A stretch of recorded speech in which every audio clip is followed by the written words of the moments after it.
Hi, உங்கள் ஞானம்பட்டி. இது 27வது video. அப்போ என் மண்ணுக்கு வந்து தொட்டு விழுந்த உடனே பெருசாக இருந்த உடனே எனக்கு ஆச்சரியமாயிட்டு, பெருசாக இருக்குது அப்படின்னு சொல்லிட்டு, அது ₹1 எவ்வளோன்னு எனக்கு தெரியாது. இருந்தாலும் பெருசாக இருந்தோடனே எடுத்து செஞ்சேன். எங்கள் செவுரு வந்து கொஞ்சம் தான் செவுரு, முட்டை வரைக்கும் செவுரு, அதுக்கு மேலே கூட செத்தை தான் அடிச்சிருந்தவர். நான் பொசுக்குன்னு என்ன செஞ்சேன், அந்த செத்தைக்குள்ளே திட்ட வச்சுட்டேன், போட்டேன். ஏன்னா நம்ம தெரியாமல் சொல்லணும் அப்படின்னு சொல்லி உள்ளே போட்டேன். அப்போ சின்ன பிள்ளை தானே போட்டேன். திட்டுன்றோம் எல்லோரும் சுற்றி இருந்துட்டு. அதாவது கவுண்டமணி ஒரு படத்தில் சொல்லுவார், கவுண்டமணிகிட்ட அப்பங்காரன் கேட்பான், அவனே எப்படி நிறைய சம்பாதிச்சுட்டு வந்திருக்கேன், எங்கே இருந்தால் கொண்டு வந்த, நீ சில்லறையே போகிறான் என்ன நைனா, நான் தாளை என்றேன்னு நின்றுவாள். அந்த மாதிரி எங்கள் அம்மாவும் எங்கள் அப்பாவும் தாளை எடுப்பாவ, நாங்கள் போகிறோம் சில்லறையை அப்புறம் பறிக்க தனித்தனியாக வைப்போம். ஒரு பைசா 2 பைசா அப்படி தனித்தனியாக வைப்போம். அது மாதிரி வச்சு கடைசியில் முடிஞ்சிச்சு. எங்கள் அப்பா அதுக்கு பிறகு இல்லை இதில் ஒரு ரூபா கிடந்துச்சு அப்படிங்காங்க.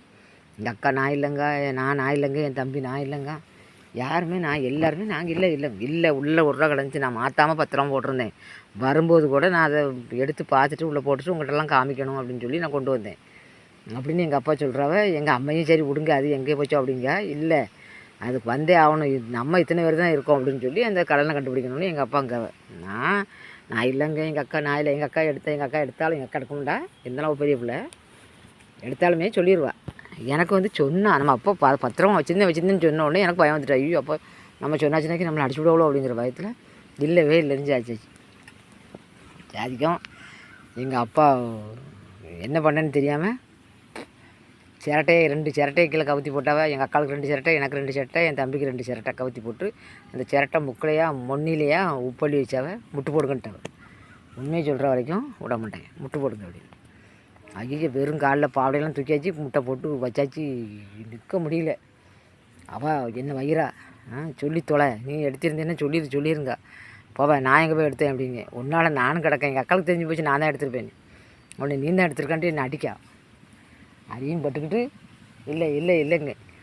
கடைசியில் எங்கள் அப்பா நான் விட்டவே மாட்டேன். ரொம்ப நேரம் ஆகிட்டு மேலாம் வேற்று ஊற்றிட்டு காலெலாம் அப்படி ஒரு வலி இருந்தாலும் அந்த வழியிலையும் கிடக்கேன். என் தம்பிக்காரன் அழுகுறான். அப்புறம் அதெல்லாம் பார்த்த உடனே தம்பி மெல்ல நீ அப்பாட்ட அக்கா தான் எடுத்தாலும் சொல்லு அப்படிங்க. உடனே எப்போ அக்கா தான் எடுத்தாலான்னு கத்திட்டான். இப்போ அக்கா தான் எடுத்தாலாம் அப்படின்னு. உடனே எங்கள் அப்பா எந்திங்க வரும் அப்படின்னா உடனே எல்லோரும் எழுப்பி முட்டை போட்டு ராவிட்டு நடக்கும். உடனே எடுத்தியா எங்கே இருக்குது கொண்டா அப்படிங்க. இப்போ அந்த செத்தக்குள்ளே தான்ப்பா வச்சேன், பெருசாக இருந்துச்சு அதனால எடுத்தேன்ப்பா அப்படின்னு. அப்போ இதை சொல்லியிருக்க வேண்டியதானே அப்படின்னு சொல்லிவிட்டு மண்டையில் 2 கொட்டிட்டு முதல்ல சொல்லி தொலைச்சிருக்க வேண்டியதானே அப்படின்னு சொல்லிட்டு செத்தையை போட்டு தடவை அது அந்த பனை ஓலையை வச்சு அடைச்சி செய்து அந்த பனை ஓலைக்குள்ளே போய் சொருகிக்கிட்டு செத்தையை பிடுங்குற அளவுக்கு ஆகி வச்சு அந்த அளவுக்கு கிண்டு தட்டுன்னு தட்டுறவ விட மாட்டேன்ட்டு. ஏன்னா அது இந்த மட்டைக்குள்ளையே போய் சொருகி வந்துருக்கு. கடைசியில் எங்கள் அம்மா போனால் போயிட்டு போகுது விடுங்க அப்படிங்காவ. எங்கள் அப்பா விடுறக்கொள்ளையில் கடைசியில் இருந்துச்சு அந்த மட்டையே உருவி தட்டுன உறவுலேருந்து உழுது பெருசு. அப்போ வந்து ₹1 பெருசாக இருந்துச்சு. அது இந்த நம்ம 2 பைசா 3 பைசா 5 பைசா சின்னதாக பார்த்தது, பெருசாக பார்த்த உடனே ஒரு இது அது ஒரு சம்பவம் பெருசு.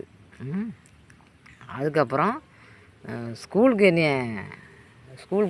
போய்கிட்டு இருந்தேன். 6ஆப்பு தான் படித்தேன். அதுக்கு முன்னாடி நடந்தது அது. அப்போ வந்து வீட்டில் வந்து நல்லா படிப்பேன். வீட்டில் வந்தேன்னா அப்போ மனநலக்கு தானே, நல்லா படிப்பேன். வீட்டில் வந்து எங்கள் அப்பா அந்த மனநலக்கை பொறுத்து வச்சுட்டு எனக்கு சொல்லி தருவார். இதை படி அதை படிம்பாவ. எங்கள் அப்பா கையில் புக் இருக்கும், நான் அதை படித்தது பூரா எங்கள் அப்பாட்ட வாசிப்பேன். அது தங்கு தடை இல்லாமல் வாசிப்பேன். அப்புறம் அழகாக டக்குன்னு வாசிப்பேன். இது எல்லாமே இங்கே வீட்டில் மட்டும் வச்சு தான். ஸ்கூலுக்கு போன உடனே என்னென்னு தெரியல, எனக்கு நெஞ்சுக்குள்ளே படாங்குவோம். ஒரு தாமோதரன் சார்னு எனக்கு 6ஆம் கிளாஸ் எடுத்தாங்க. அந்த சார் பேர் வந்து தாமோதரன் எடுத்தார். ராஜபாண்டி சார்னு இன்னொரு சார்னு எடுத்திருந்தார். ராஜபாண்டி சார் வந்து ரொம்ப இறக்கப்படுவார். ஆனால் அது தாமோதரன் சார் வந்து வீட்டில் ஒரு சின்ன பிரச்சனை இருந்தாலும் சரி, வீட்டில் பிரச்சனையே என்னது தெரில, அங்கேருந்து வரும்போது நல்லா தான் வந்த மாதிரி இருக்கும், மனுஷன் இங்கே வந்தோடனே கிறுக்காயிடுவார். எல்லா பிள்ளைகளும் பிடிச்சி அடிப்பார், எல்லா பிள்ளைகளும் அடிப்படும். அவரை பார்த்த உடனே நான் படித்த பாடம் பூரா மறந்து போயிடும். ரொம்ப சங்கடப்பட்டேன், படிப்பால் கிடந்து நான் ரொம்ப கஷ்டப்பட்டேன்.